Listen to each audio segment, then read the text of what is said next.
Yo, yo, yo, yo, yo. We are back again for another episode of the Sticks and Stones podcast. Sticks and Stones, where we talk about life, we talk about love, and we talk about the brotherhood of the leaf, the product that we know and we love, premium cigar tobacco products. So, what do we have here today? So, I went on a small little haul. I smoked one already. That was the blackened Drew Estates M81, the double Corona. I was not as excited as I was the Robusto. It died on me like 4 times. So like I always say, I always buy 2 sticks of every sort of cigar, because if you got 2 duds, then stay away from it.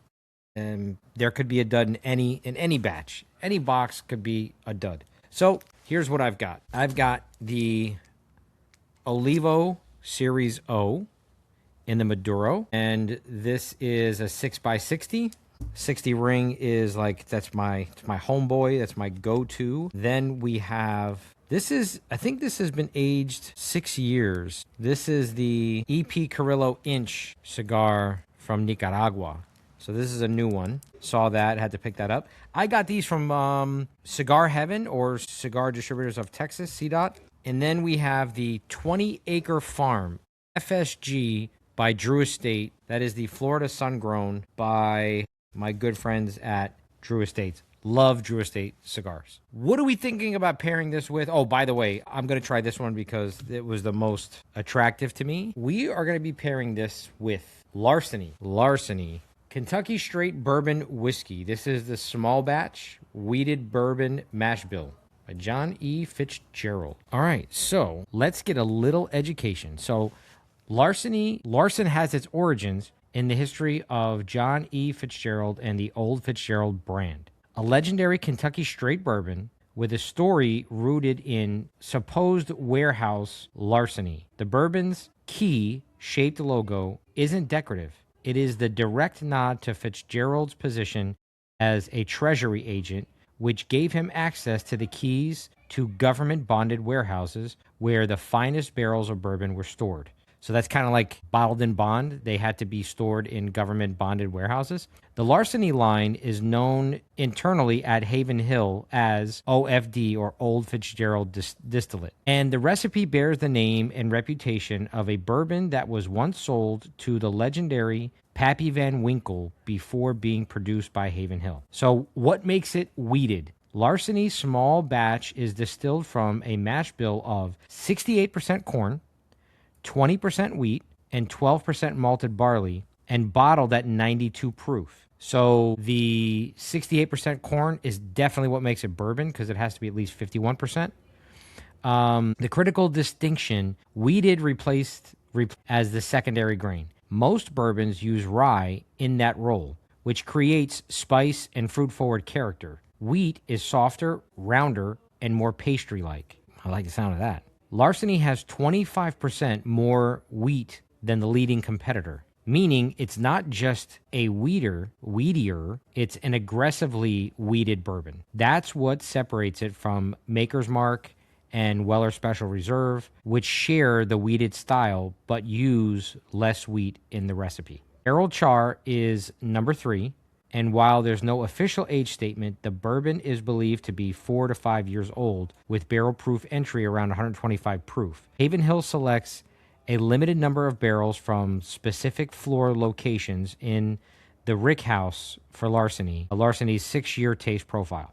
So on the tasting note, the nose delivers fresh bread and toffee with butterscotch. On the palate, it's buttery caramel and honey with a long, gently sweet and savory finish. Love the way this is sounding. So digging deeper, the nose is sweet caramel, nougat, floral, grassy notes, freshly cracked peanut shells, dried grass, bales of hay, gently charred wood. On the palate, it's caramel sweetness, vanilla hints of peach and citrus, cinnamon extract, red hot style spice, bread, milk, chocolate undertones. On the finish, it's a lingering warmth, weedy character, dark dried cherries, pepper brown sugar. The mouthfeel is smooth, viscous, and oily, classic weedier texture, while the finish is long with a dark dried cherry, pepper, and simple caramel close. So the Larceny lineup, there's the Larceny Small Batch, which is the everyday sipper. So that's this.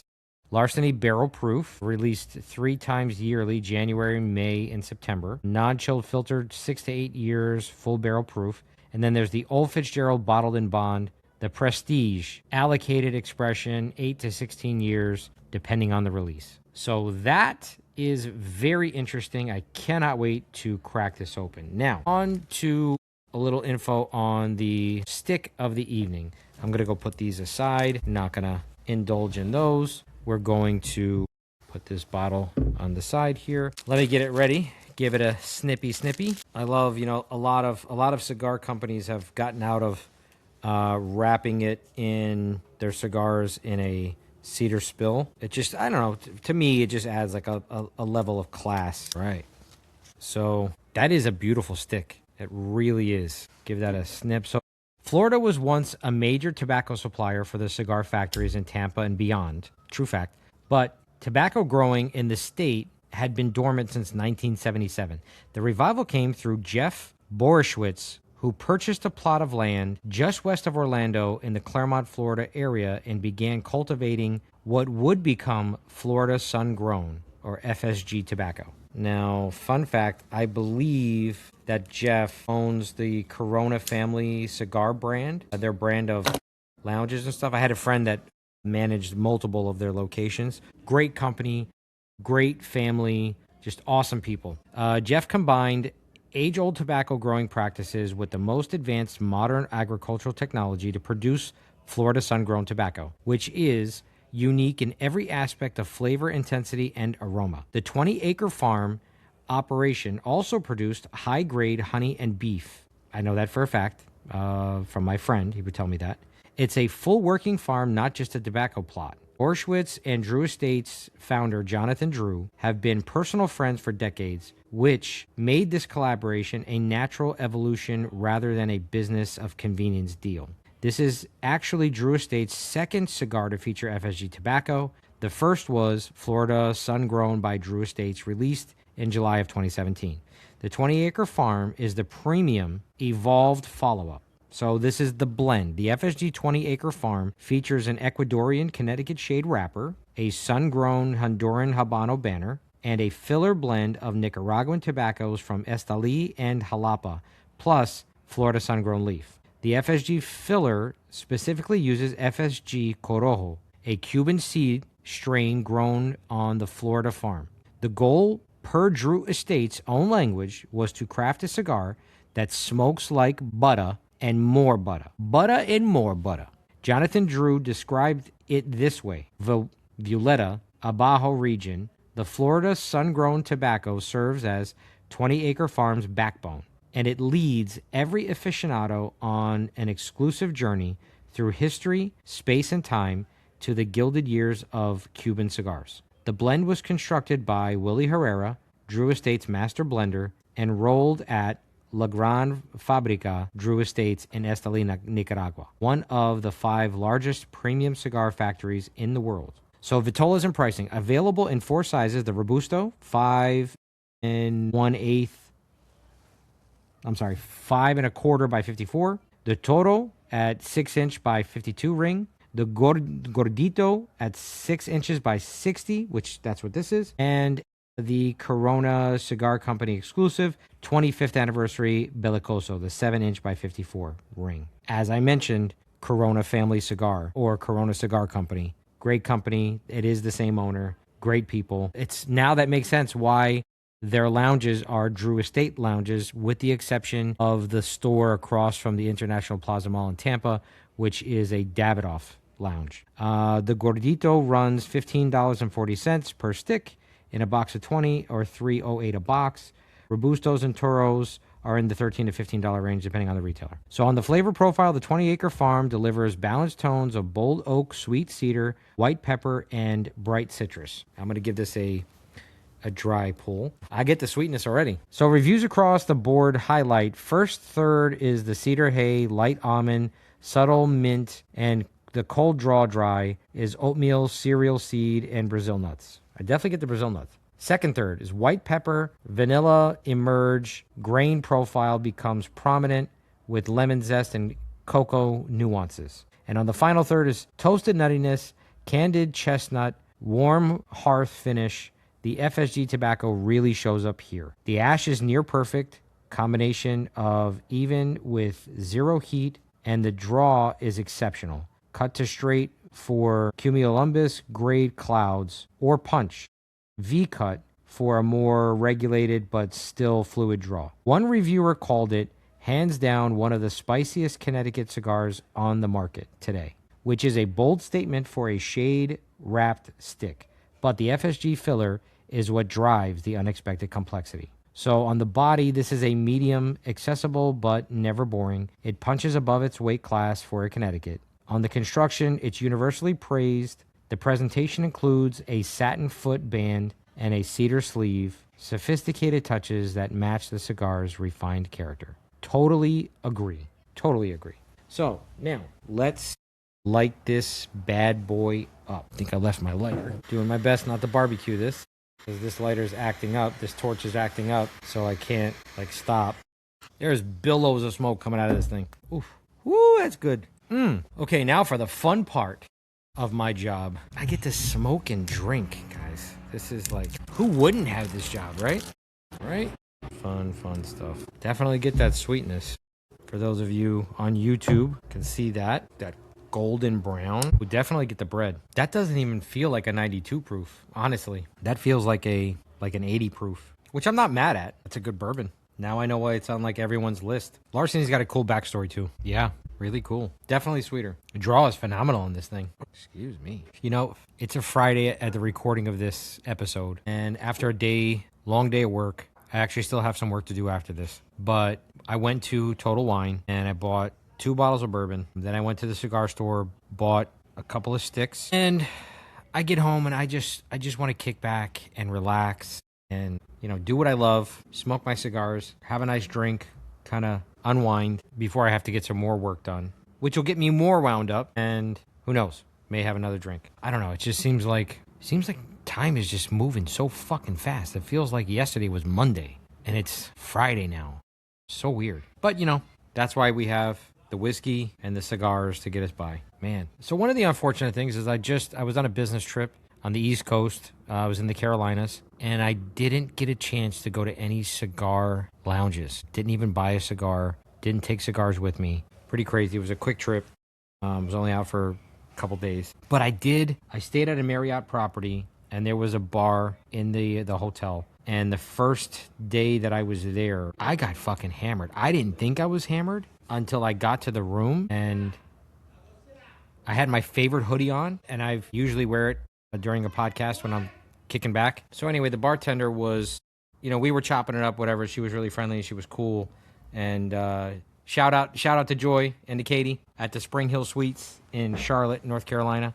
What up? But Joy started pouring the drinks, and I was actually only drinking G&Ts, gin and tonics, and technically, if you really want to get into it and get into the weeds, some people call them gin rickeys, because I usually get limes muddled in my gin and tonic. And I'm telling you, in a tall glass, bigger than a highball. I mean, that much gin. I mean, just had to be more than 3 shots per glass. And I think I had 6 of those bad boys. So I didn't realize it, and I was drinking them really fast, and it didn't hit me till the end of the night, and I was going back to my room, and I had my favorite hoodie with me, but it wasn't that cold. I thought the AC was going to be kicking in the hotel, and it really wasn't. So I really didn't wear it at all. I fucking left my hoodie there at the bar. They called me in my room and said that I left it there. I didn't realize that. And then apparently I came back to the room and I ate the leftovers from lunch earlier that day, and I didn't even realize that either. So, yeah, I got pretty bombed and I didn't realize it. But I did the next day. Man, I was nice and hungover. And then I had a meeting with a former client that afternoon, and I was like, man, I don't know how I'm going to do this. But pulled through, And anything you do, be professional. So you're going to drink, be professional about it. I really like this bourbon, guys. What a combo. I mean, this was just happenstance. I'm not getting any spice yet out of the cigar. Apparently it's coming, though. Great cigar. Love it. I love the smoke output. The ash is wonderful. The burn is even. Yeah, baby. All about it. Really, really good combination. So I highly recommend the Larceny Straight Bourbon Small Batch Weeded Bourbon with the Drew Estates and Florida Sun Grown 20 Acre Farm. Yeah, man. That is a good matchup for sure. Yeah. So, as things progress with the channel and the podcast, as always, I will keep you guys updated. Man, I've been procrastinating about booking my tickets and everything for the PCA show in New Orleans. I got to do that before there's no rooms left. So I hope to see as many people there as possible, interview as many people as possible. I hope to meet Steve Saka and Jonathan Drew. EJ Fernandez or somebody from his camp would be great. These are all my heroes. Keeping it up.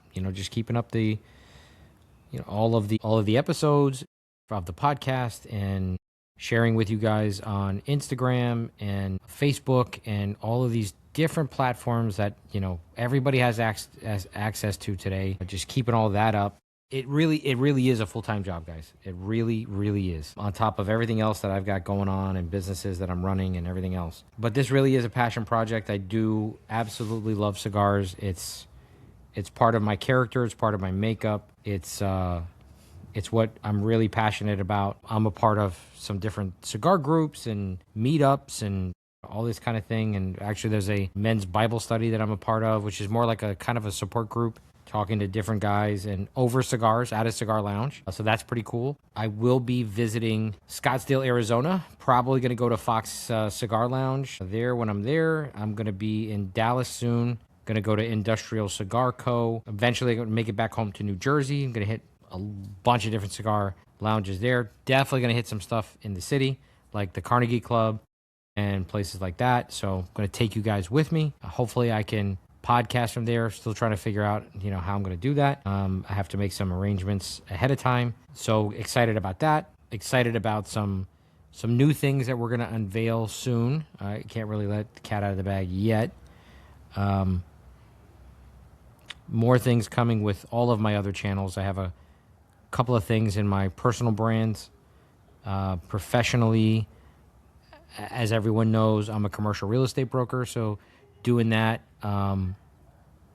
under Caldwell Banker Commercial, and just living the dream. Trying to anyway. A bunch of different things going on. Entering in a new joint venture with something related to commercial real estate. So working on that. Also doing business development for a new freight and logistics company. So excited about that as well. A lot going on. A lot of balls in the air. Doing a pretty serious juggling routine here, but I know it'll all pay off. For any of you guys and gals out there that are juggling a bunch of balls in the air, cheers to you. Yeah, so this was a great episode. The 20 Acre Farm, Florida Sun Grown by Drew Estates, and the Larceny Weeded Straight Kentucky Bourbon. Great episode. I had a great time. Great drink. Great smoke. I'm Angelo. If you see me around, come say hi. I love to talk to people about cigars, about bourbon and drinks in general. If you got any questions, hit me up. I'm all about it. So with that, I wish you all a wonderful weekend. Blessed week ahead. Try to stay frosty in this 2026, but stay blessed. And above all else, keep it rolling, baby. Sticks and Stones, we out.